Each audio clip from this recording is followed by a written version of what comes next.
What up, what up, what up? Sunday update. I made this sweet closeout panel. This one's for the passenger side Tulip. I TIG welded it all together. Nothing fancy. And then I ground down the back sides of it.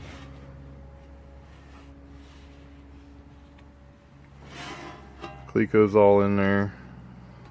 This is a tulip, if you don't know what a tulip is. This piece right here. So some of this was all rusted out, and then the bottom of the tulip was all rusted out. So this closeout panel fixes all that. Basically, it goes up in here, and it serves multiple purposes. It's made out of I made this one out of 16 gauge, so it's fairly thick, beefy, and it'll help strengthen all this. This goes to your rocker, and this goes to your door pillar. And some of that was rusted out, so I cut it out. But this new piece is basically gonna help strengthen all this in your door and in your rocker. And then it also caps off all the air. And what it'll also do is my exhaust. It's kind of hard to picture, but your fender goes right here. My exhaust is going to come run up under the fender, on the side of the fender, and then it's going to come down, and then it's going to come out of the bottom section of the fender. So what this does is it gives me lots of room so that I can center my exhaust in my fender, because it's going to be 3-inch exhaust. So if you can kind of picture that.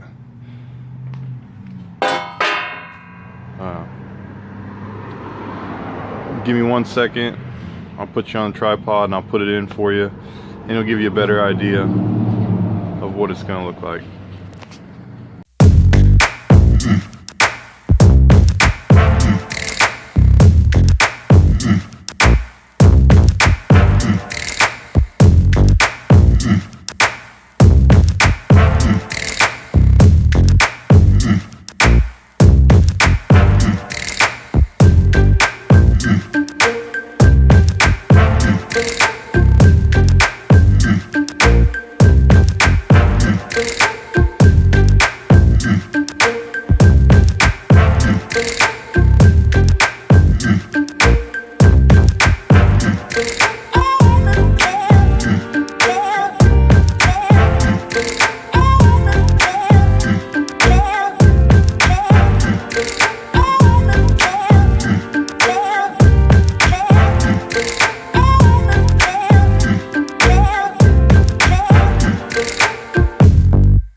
And that's it.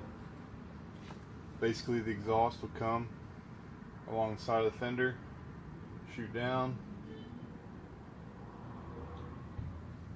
make a 90-degree turn, 45, whatever, 90, 45, something like that. Make a turn, and the fender, the outer fender between the fender and the door, come out right there. So I only got the passenger side done so far, so I still got to do the driver's side. And it kind of starts out like this. I made this piece, and that's basically this piece right here. You just kind of set it in there, kind of notch away at it just a little bit till you get it to fit. And then do the same thing with this. Basically sit like that. And then you cut it out.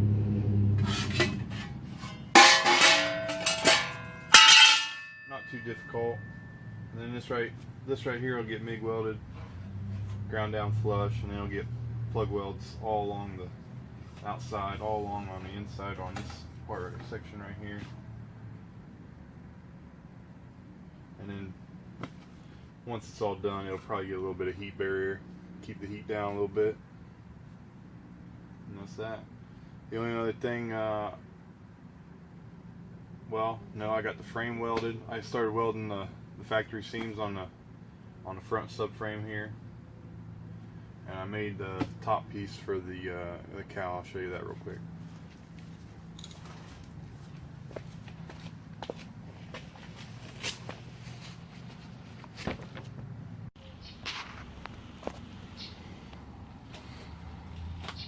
Alright, right there's a cowl.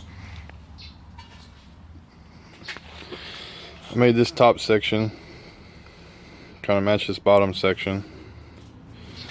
There's you would just weld it along here through there, and you can kind of see the channel right here.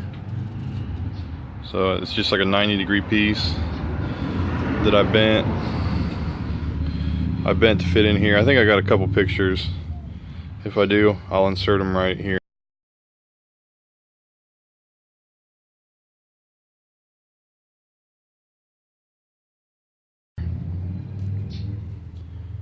So once I got that piece done, then I made my pattern for this. I cut this out, bead rolled it, put a little curve in it, and a little crown. And then basically what's going to happen here in the center is there's I got a piece of a round stock.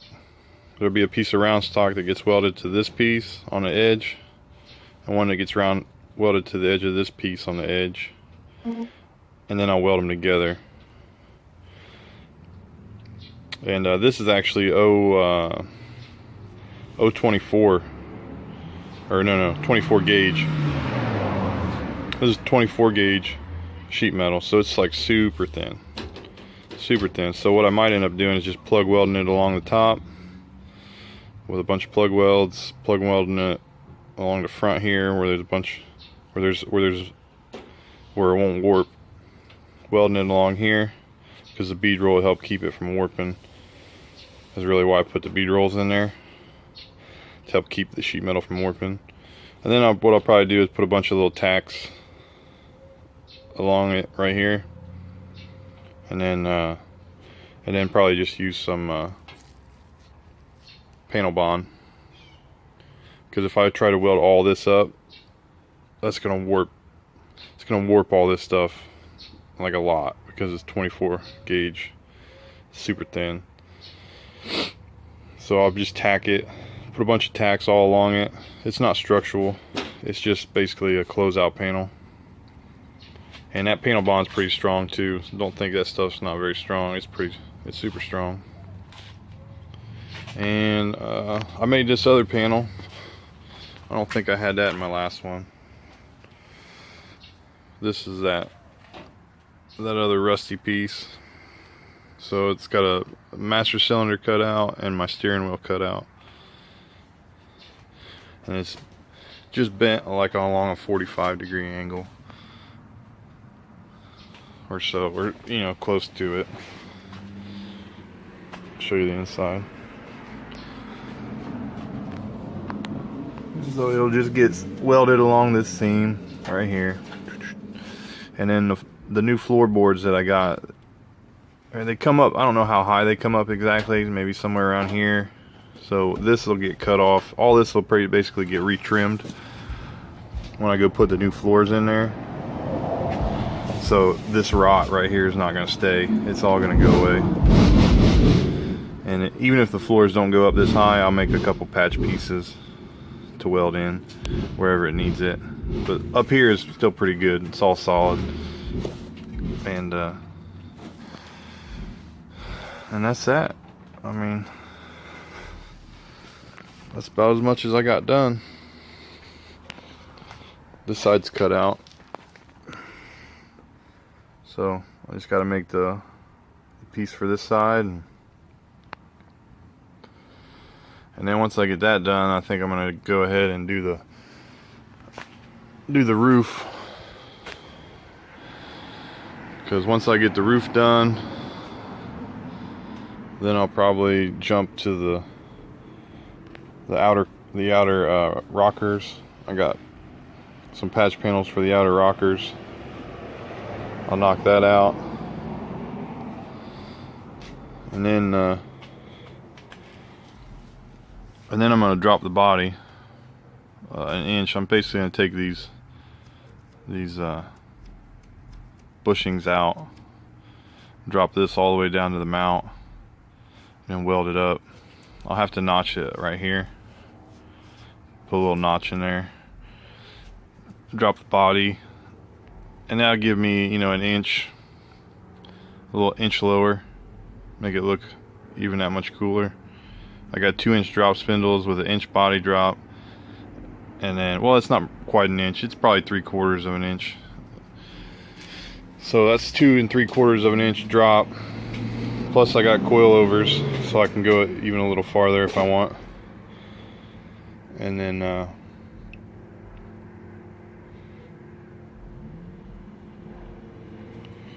oh yeah, let me show you my rims. Actually, I'll save that for another video. I'll do 2 videos next week, and but keep your eye out for that rim video.